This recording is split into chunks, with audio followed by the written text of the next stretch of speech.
کہتے ہیں کہ ایک شخص علم منطق کے بانو ارسطو سے ملنے کے لیے گیا۔ ارسطو علم منطق کا ایک بانی ہے۔ جب وہ ارسطو کی گلی میں داخل ہوا، ایک آدمی کہیں جانے کے لیے اپنے گھر سے نکل رہا تھا تو نوارد نے اس سے پوچھا کہ ارسطو کا گھر کہاں ہے؟ اس نے جواب دیا یہی گھر ہے۔ نوارد نے نہایت اشتیاق سے پوچھا کیا ارسطو گھر میں؟ اس آدمی نے بتایا نہیں، گھر میں نہیں۔ پھر پوچھا اس نے کہ ارسطو کہاں گئے ہیں؟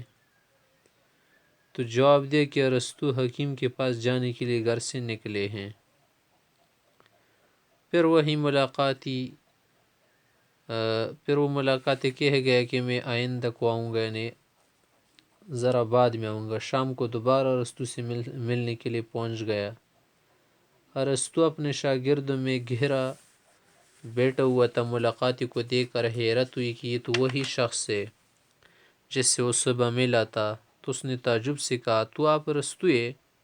ارسطو سکون سے بولا جی ہاں، میں ارسطو ہوں۔ تو ملاقاتی سے چڑ گئی، آپ تو صبح بھی بتا سکتے تھے۔ ارسطو نے کہا کہ تم صبح بھی تو پوچھ سکتے تھے۔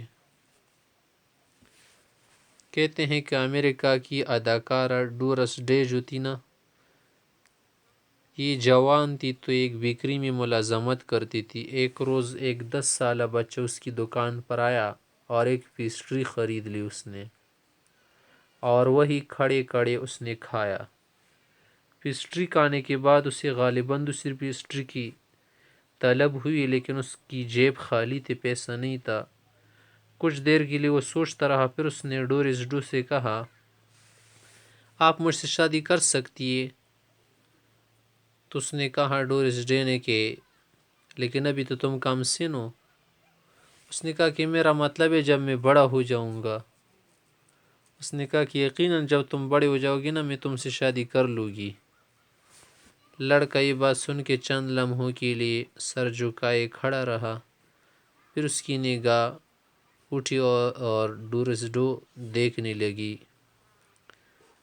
جب اس نے ڈورس ڈو کو دیکھا بار بار تو اس نے کہا کیا آپ اپنے ہونے والے شوہر کو ایک پیسٹری بھی نہیں دے سکتی؟ کہتے ہیں کہ برنارڈ شاہ، اس کے پاس ایک افسانہ نویس نے اپنا ایک افسانہ لے کے آیا اور کہنے لگا کہ میرا یہ افسانہ پڑھ کے آپ اپنی رائے دیں، میں یہ کسی رسالے میں چھپوانا چاہتا ہوں۔ میں نے اسے کئی اور افسانے بھی لے کے الماری میں رکھ دیے ہیں۔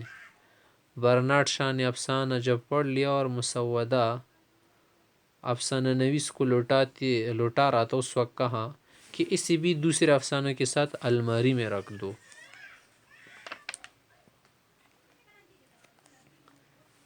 کہتے ہیں کہ ایک بار مسولینی کہیں جا رہا تھا، راستے میں ایک چھوٹے سے قصبے میں اس کی کار خراب ہو گئی اور اسے وہاں رکنا پڑا۔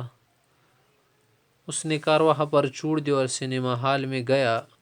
فلم کے اختتام پر مسولینی کی تصویر دکھائی گئی۔ وہاں کے تمام لوگ احتراماً اس کے لیے کھڑے ہو گئے، لیکن مسولینی ویسے ہی بیٹھا رہا۔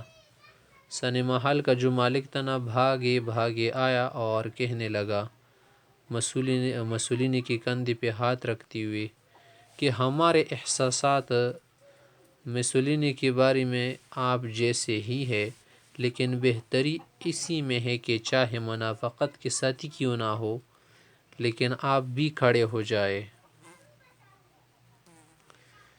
کہتے ہیں کہ فقیر سید وحید الدین کا ایک عزیز تھا، اس کو کتے پالنے کا شوق تھا۔ ایک دن یہی فقیر سید وحید الدین صاحب اپنے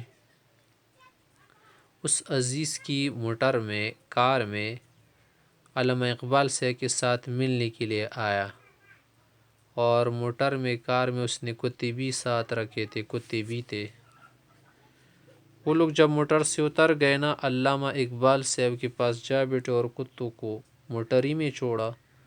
تو اتنے میں علامہ صاحب کی جو بچی تھی نا، چھوٹی بچی منیرہ، وہ بھاگتی ہوئی آئی اور کہنے لگی ابا جان، موٹر میں کتے آئے ہیں۔ علامہ صاحب نے آنے والے صاحب کی طرف اشارہ کر کے کہا کہ نہیں بیٹا، یہ تو آدمی ہے۔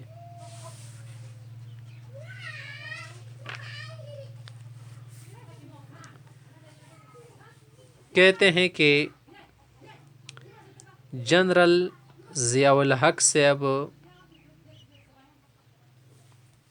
پہلی اہل قلم کانفرنس کے موقع پر چائے کے وقت گپ شپ لگاتی ہوئی اس نے سید ضمیر جعفری صاحب سے کہا کہ آپ کچھ کلام سنائے۔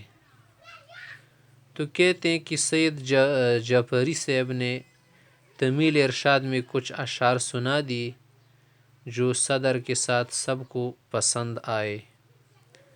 کہتے ہیں کہ وہاں پر ابوالاسر حفیظ جلندری صاحب بھی موجود تھے۔ انہوں نے ضمیر صاحب سے کہا کہ ضمیر، تم میرے ماتحت کام کیا کرتے تھے نا، اس وقت تو بس یوں ہی سے آپ ہوتے تھے، اب تو آپ اچھے اشعار کہنے لگے ہو۔ اس پر ضمیر صاحب نے مؤدبانہ لہجے میں کہا کہ حفیظ صاحب، یہ سب آپ سے دوری ہی کا تو فیض ہے۔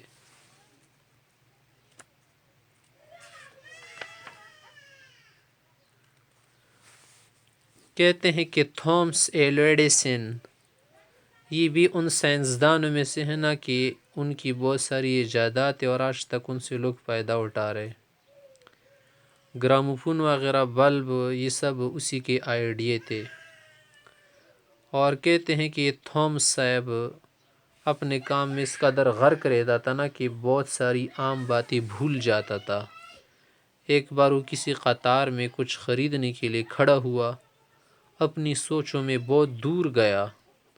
اسی دوران جب اس کا نمبر آ گیا نا تو کلرک نے اس سے پوچھا کہ آپ کا نام جناب کیا نام ہے؟ تو تھامس ایڈیسن جو تھا نا سٹپٹا گیا، خیالوں میں اس کا اپنا نام ہی ذہن سے نکل گیا تھا۔ تو اس نے پیچھے کھڑے ہوئے آدمی سے پوچھا، کیوں جناب، کیا آپ بتا سکتے ہیں کہ میرا کیا نام ہے؟ وہ آدمی مسکرا کے کہنے لگا، کیوں نہیں جناب، آپ کا نام تو تھامس ایڈیسن ہے۔ تو ایڈیسن نے خوش ہو کے کلرک کو دیکھا اور کہا، بالکل ٹھیک، مجھے تھامس ایڈیسن ہی کہتے ہیں۔